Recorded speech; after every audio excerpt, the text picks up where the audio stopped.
आज इस वीडियो में हम बात करेंगे द क्रॉसबी क्वालिटी कॉलेज के बारे में। तो अगर आपने मेरे चैनल को अभी तक सब्सक्राइब नहीं किया तो सब्सक्राइब कर लें और वीडियो को ज़्यादा से ज़्यादा शेयर करें एंड लाइक करें। सो स्टार्ट करते हैं। क्रॉसबी का मानना था कि विशफुल थिंकिंग क्वालिटी मैनेजमेंट के अंदर काम नहीं कर पाएगी। तो अगर क्वालिटी मैनेजमेंट को एक अच्छे ग्रिड तक लेकर जाना है तो इसके लिए ज़रूरी है constant practice and top level efforts. So the Crosby Quality College is a quality management grade and which is 14-step program in which the first is management commitment. Management commitments mean है कि आप किसी भी organisation के management को लेकर कितने commit हो, चाहे वे किसी भी फील्ड का क्यों ना हो। Top management must become convinced of the need for quality improvement and must make its commitment clear to the entire company. So organisation में किसी भी टॉप लेवल मैनेजमेंट को क्वालिटी इम्प्रूवमेंट की नीड के बारे में पता होना बहुत ही ज़रूरी है और साथ ही यह भी पता होना ज़रूरी है कि आपको अपनी कमिटमेंट को कैसे क्लियर करना चाहिए। मींस जिस वर्क के लिए आपको डिप्यूट किया गया है उसके प्रति आपका परफॉर्मेंस कैसा है, आपका बिहेवियर कैसा है और आप कैसे प्रोडक्ट की क्वालिटी को बेहतर बना सकते हो। This should be accompanied by a written quality policy in which said that each person is expected to perform exactly like the requirement or cause the requirement to be officially changed to what we and the customers really need.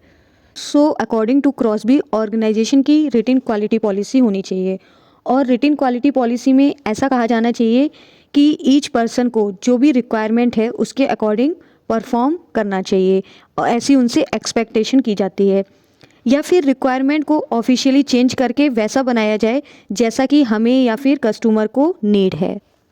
Second is quality improvement team means एक ऐसी team जो quality को improve करने के लिए रखी जाती है। Management must form a team of departmental heads और those who can speak for their departments to oversee quality improvement. The team's role is to see that needed action take place in its departments and in the company as a whole. So जो quality improvement team होती है इस team में एक department head होना चाहिए या फिर एक ऐसा पर्सन होना चाहिए जो अपने डिपार्टमेंट के लिए किसी से भी डिस्कशन कर सके या फिर बात कर सके। तो जो टीम होती है टीम का रोल क्या है, तो टीम का रोल ये देखना है कि उसके पास अपने डिपार्टमेंट में या फिर जो होल कंपनी है उसमें क्वालिटी इम्प्रूवमेंट के लिए क्या क्या नीडेबल एक्शन लिए जा सकते हैं। तो ये पूरा प्रोसेस जो देखता है उस टीम को ही हम क्वालिटी इम्प्रूवमेंट टीम कहते हैं। Third is quality measurement. So quality measurement का मीन्स है कि किसी भी चीज़ की क्वालिटी को पहचान करके उसका मेजरमेंट करके उसको कैसे हम इम्प्रूव कर सकते हैं। Quality measurement must be preferred amongst employees. The process of quality needs to be assessed and measured and the specific areas which need improvement should be identified. So quality measurement जो है वो employees की first priority होनी चाहिए। ठीक है, इसमें quality जो प्रोसेस है उसका असेसमेंट करना और उसका मेजरमेंट करना, ठीक है, ये क्या है क्वालिटी मैनेजमेंट के अंदर शामिल है। और जिस स्पेसिफिक एरियाज़ में क्वालिटी मेजरमेंट की नीड होती है, इम्प्रूवमेंट की नीड होती है, उनको आइडेंटिफाई करना चाहिए और उसमें जो भी कमियां निकलती हैं उनको इम्प्रूव करना चाहिए। तो अगर हम क्वालिटी मेजरमेंट को एक एग्जांपल की हेल्प से समझें तो इन्वायरमेंट एजेंसी जो है इसका बहुत अच्छा एग्जांपल है, क्योंकि इन्वायरमेंट जो एजेंसीज़ होती हैं वो क्या करती हैं, एटमॉस्फेयर में एयर की क्वालिटी को चेक करती हैं। तो ये जो क्वालिटी को मेज़रमेंट करना है, जो वो एयर की क्वालिटी मेज़र कर रही हैं, तो इसी को ही हम क्वालिटी मेज़रमेंट कहते हैं। फोर्थ पॉइंट है हमारा cost of quality evaluation.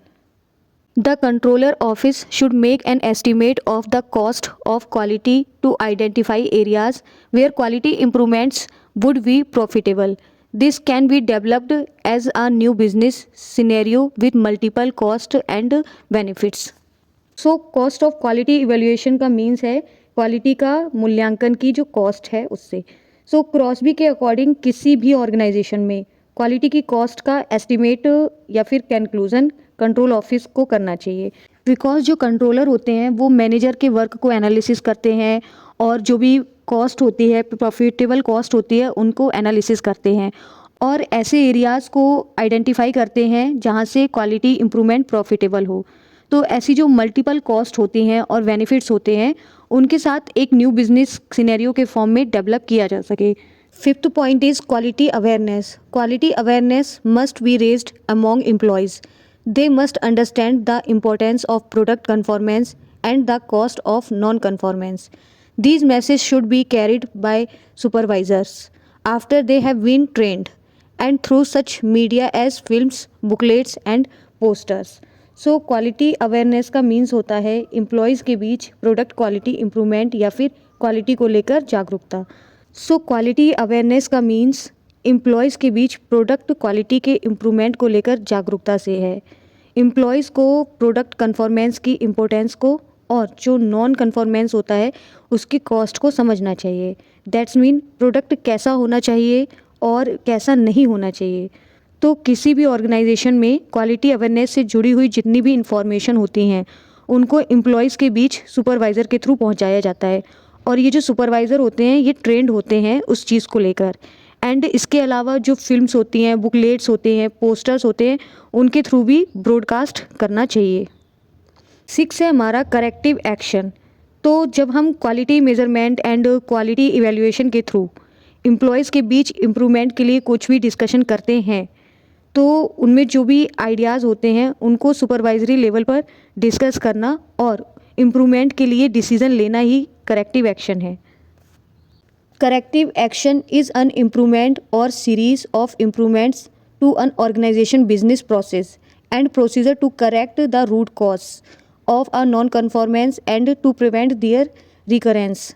Corrective action is the mechanism that drive continuous improvement. तो हम कह सकते हैं कि करेक्टिव एक्शन किसी भी ऑर्गेनाइजेशन की बिजनेस प्रोसेस एंड प्रोसीजर में जितने भी इम्प्रूवमेंट होते हैं उनकी इम्प्रूवमेंट सीरीज़ है जिसका ऑब्जेक्टिव होता है नॉन कन्फॉर्मेंस के रूट कॉज को ठीक करना एंड उनकी रेपुटेशन को रोकना. सो करेक्टिव एक्शन एक ऐसा मैकेनिज्म है जो कंटिन्यूस इम्प्रूवमेंट से आगे बढ़ता है. 7th point is zero defects planning. Means एक ऐसी प्लानिंग जो ऑर्गेनाइजेशन में प्रोडक्ट्स और सर्विसेज को ज़ीरो डिफेक्ट पर लेकर आए. An ad hoc defects committee should be formed from member of the quality improvement team. तो इसके लिए क्वालिटी इम्प्रूवमेंट टीम के मेंबर एक एड हॉक डिफेक्ट कमेटी को बनाते हैं एंड इस कमेटी का वर्क जो होता है वो ऑर्गेनाइजेशन के कल्चर को कंसिस्टेंट या फिर कंपैटिबल करके ज़ीरो डिफेक्ट प्रोग्राम प्लान करना है. सो फाइनली जब आप ज़ीरो डिफेक्ट के लिए स्ट्राइव करते हैं तो ये आपके सर्विस एंड प्रोडक्ट की क्वालिटी में इम्प्रूवमेंट कर सकता है और जितनी भी वेस्ट होते हैं उनसे जुड़ी हुई कॉस्ट को भी रिड्यूस करता है. 8th point is supervisory training. Early in the process all levels of management must be trained to implement their part of the quality improvement programme. So supervisory training का मीन्स होता है कि organisation में जो supervisor होते हैं उनको उनके अपने काम के लिए ट्रेंड करना चाहिए. तो इसमें जो क्वालिटी इम्प्रूवमेंट प्रोग्राम होता है उसके अंदर जितने भी सुपरवाइज़र के वर्क होते हैं, जितना भी पार्ट्स होते हैं, उनको इम्प्लीमेंट करने के लिए सुपरवाइज़र्स को ट्रेंड करते रहना चाहिए और ये प्रोसेस डेली रूटीन पर होना चाहिए.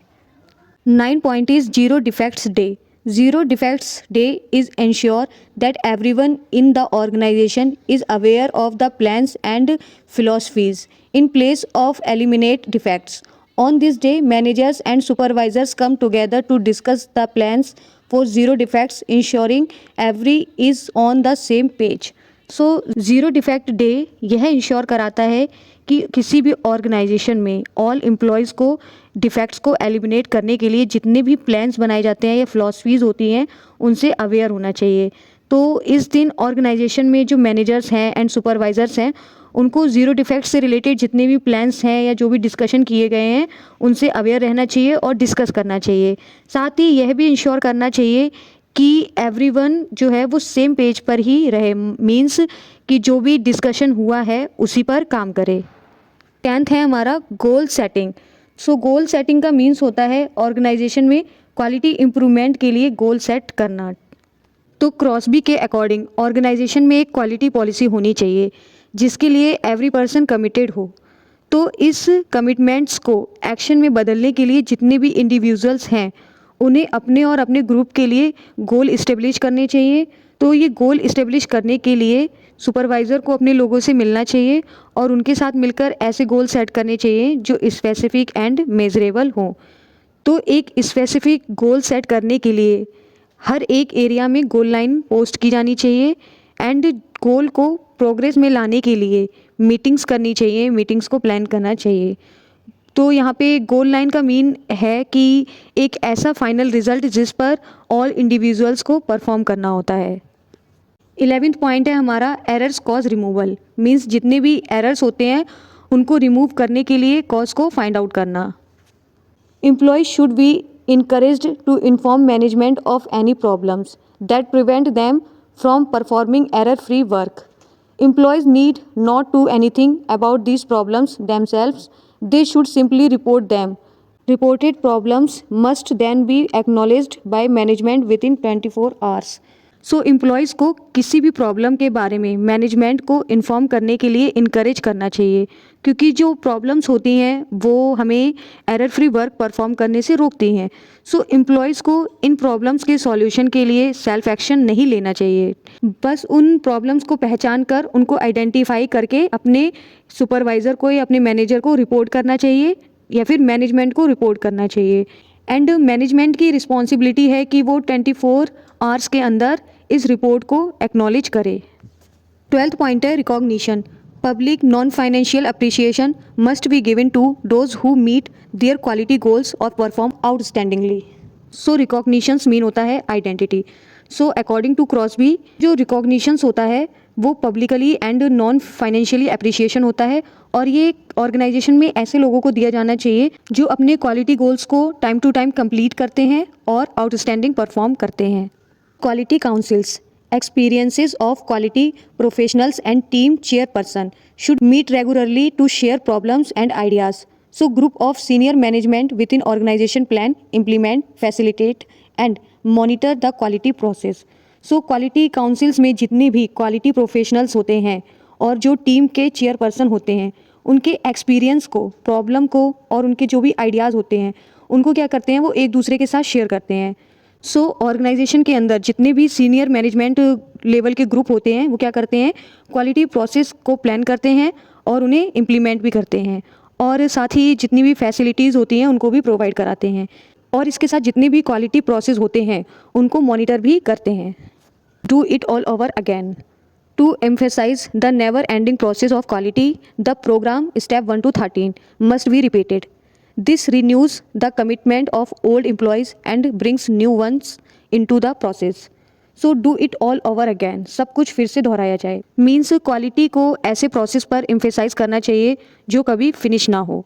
मीन्स जो स्टेप और प्रोग्राम बने हैं 1 to 13 जिसके बारे में हमने अभी डिस्कस किया है, अगर उसको एक ऑर्गेनाइजेशन में इस्टेब्लिश किया जाए तो क्या कहे कि उनको हमेशा रिपीट करते रहना चाहिए, कोई भी स्टेप जो है वो मिस नहीं होना चाहिए। इससे जो ओल्ड एम्प्लॉयज़ होते हैं उनके जितने भी कमिटमेंट होते हैं वो रिन्यू होते रहते हैं और नए जो एम्प्लॉयज़ होते हैं उनको प्रोसेस में लाते रहते हैं। तो ये 14 स्टेप क्रॉसबी ने बताए थे ऑर्गेनाइजेशन में क्वालिटी को इम्प्रूवमेंट करने के लिए।